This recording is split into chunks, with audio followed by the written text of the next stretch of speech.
You've probably asked yourself, is this normal? They love gaming. They talk about it non-stop. But lately, it's all they want to do. Is it harmless, or is something else going on? I'm Brendan, Behaviour Support Practitioner and founder of The Guided Path. And today we're unpacking a question more and more parents are asking. Is my child just passionate about games, or are they addicted? And if it is a problem, what can you actually do to help them? Not every young person that loves games is addicted. Some of them just love the challenge, the social side, the creativity, and that can be perfectly healthy. But here's when it might become more serious.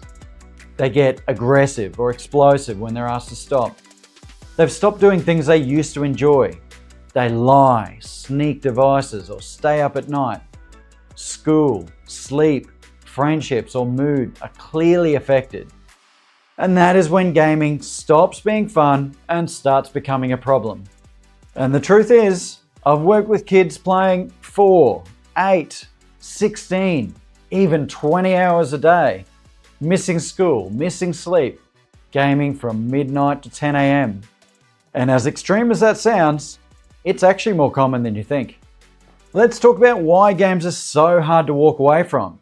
And it's not because your child's lazy or defiant.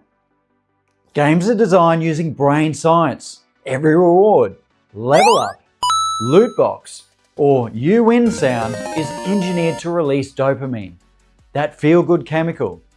It's a perfectly predictable loop of challenge, reward, and control. Compare that to real life. School might feel confusing or humiliating. Friendships feel risky. Nothing ever feels certain. So games give them what the real world sometimes doesn't. Clear goals, instant achievement, a sense of mastery, control over what happens next, a place where they matter.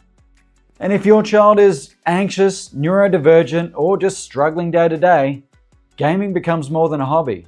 It becomes a coping mechanism, a retreat, or a place that just makes sense.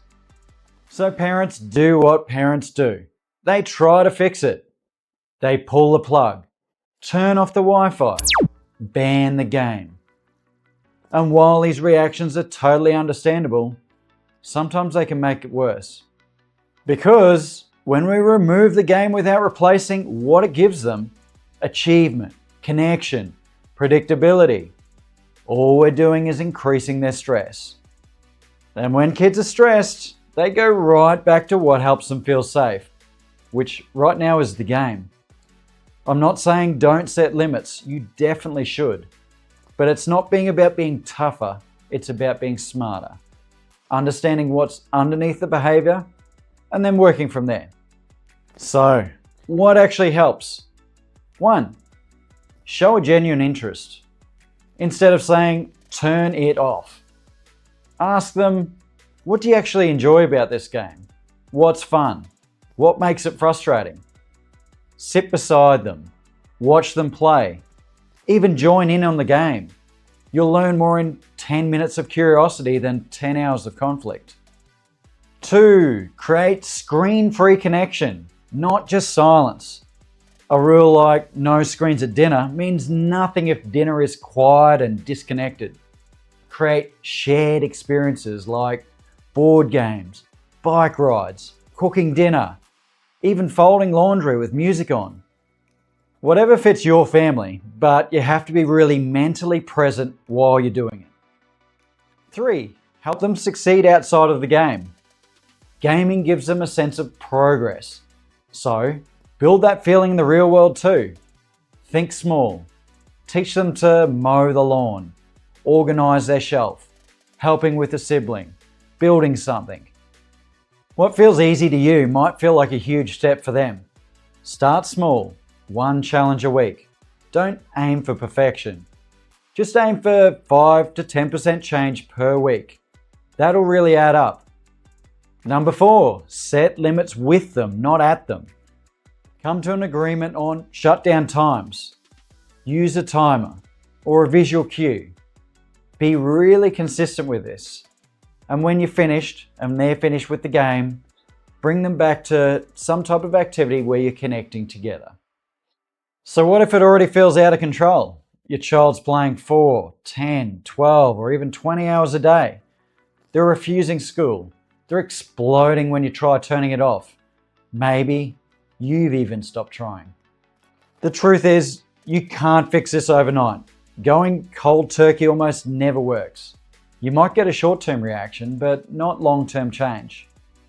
Because if we take away the game without helping them build something to replace it, something that gives them the same feeling of progress or enjoyment, the problem just comes back often worse.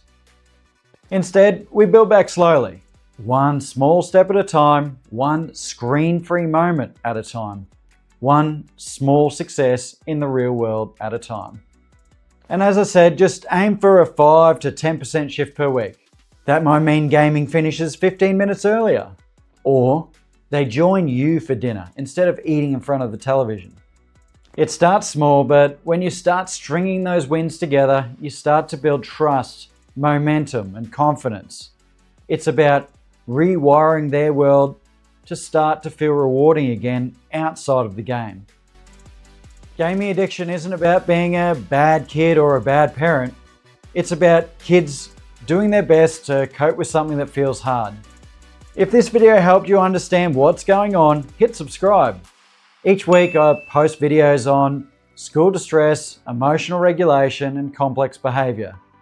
And if you're ready to take the next step and build a plan that really fits your child, click the link below and book your free discovery call. You don't have to walk this path alone.